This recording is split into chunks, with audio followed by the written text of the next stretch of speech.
Guys हम net का ये वाला PYQ डिस्कस करेंगे। इसमें बोल रहा है the correct match of the C13 NMR chemical shift values for pyridines. ठीक है, सबसे पहले पिरिडीन को हम बनाते हैं फिर से। ओके, उसमें बनाएंगे तो हॉच पॉच हो जाएगा। तो देखिए पिरिडीन का प्रॉपर्टी क्या होता है। पिरिडीन का ये प्रॉपर्टी होता है ना, आपने पीरियड हेट्रोसाइक्लिक में पढ़ा होगा, ये जो नाइट्रोजन है ना, ये चाहता है नेगेटिव चार्ज को अपने तरफ रखना चाहता है और नेगेटिव चार्ज को स्टेबलाइज करता है। इसका मतलब क्या है कि ये बॉन्ड इस तरफ आएगा, ये इधर आएगा, ये इधर आएगा। ओके, तो मतलब क्या है, अगर सोचिए ये यहाँ पे आया ना, तो इधर पॉजिटिव चार्ज होगा और ये वाला यहाँ पे आएगा, यहाँ नेगेटिव चार्ज होगा और यहाँ पॉजिटिव चार्ज होगा। ओके, तो इधर हम कैसे लिख दिखाते हैं कि यहाँ पॉजिटिव चार्ज होगा।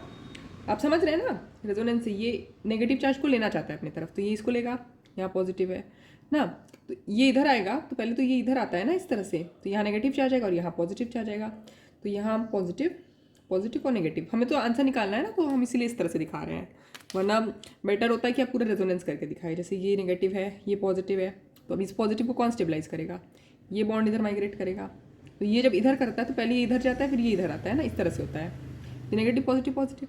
अब देखिए जो मतलब जिसका वैल्यू सबसे ज़्यादा होगा वैसे देख सकते हैं, जैसे ये कार्बन 2 है, ये कार्बन 3 है, कार्बन 4 है, तो हमें पता है 3 का तो सबसे कम है। इन तीनों में 3 का 124, 150, 136, 3 का 124 हो सकता है। तो या तो ये है या तो ये सबसे कम वाला 3 का है, क्योंकि 3 में तो नेगेटिव चार्ज, ये बात ही खत्म।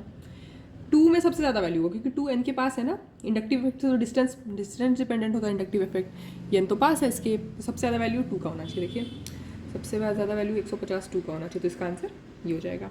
ओके, कोई ऐसा वो करने की जरूरत नहीं है। हम जब इस तरह से वैल्यूज़ देखते हैं ना, हम देखते हैं कि कहाँ पॉजिटिव चार्ज होगा, कहाँ नेगेटिव चार्ज होगा। जहाँ पॉजिटिव चार्ज है, इलेक्ट्रॉन की कमी है, तो वहाँ ज़्यादा वैल्यू होगा। तो ये पास में है, 2 जगह पॉजिटिव था, ये पास में, इसलिए ज़्यादा वैल्यू, और ये कम वैल्यू, यहाँ नेगेटिव चार्ज स्टेबलाइज हो रहा है। ओके, तो इसका आंसर सी हो गया।